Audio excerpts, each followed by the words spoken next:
অম্বুবাচীত গ্ৰহণ কৰিব পৰা এবিধ ফলৰ ৰেচিপি আপোনালোকৰ ওচৰত লৈ আহিছোঁ। আৰু এইটো 1 ইনগ্ৰিডিয়েণ্ট নহ'লে 2 ইনগ্ৰিডিয়েণ্ট ৰেচিপি বুলি ক'ব পাৰি। আপোনালোকে এনেকৈ বনাই খাব, খাই খুব ভাল পাব। অতি সহজতে বনাব পাৰি। আপোনালোকে ছবিটো চাই নিশ্চয় ধৰিব পাৰিছে মইনো কি ফল লৈ লৈছোঁ, আৰু বহুত ৰসাল ফল।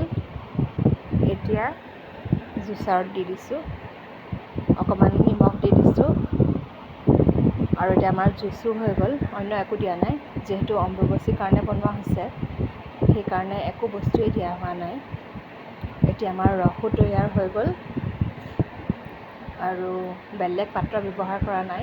কমলা বাকলিয়ে এনেকৈ ব্যৱহাৰ কৰিছোঁ, গোলকৈ কাটি লৈছোঁ। আপোনালোকৰ যদি মোৰ ৰেচিপিছবিলাক ভাল লাগে কমেণ্টত জনাব। ইতিমধ্যে যদি মোৰ চেনেলটো ছাবস্ক্ৰাইব কৰি দিয়া নাই, ফ'ল' কৰি দিয়া নাই, কৰি দিব যদি আপোনালোকৰ অতি সুন্দৰ লাগে মোৰ ৰেচিপিছবিলাক। এতিয়া মোৰ ৰেডি হৈ গৈছে। আপোনালোকেও এনেকৈ ট্ৰাই কৰি চাবচোন, বৰ খাই ভাল পাব।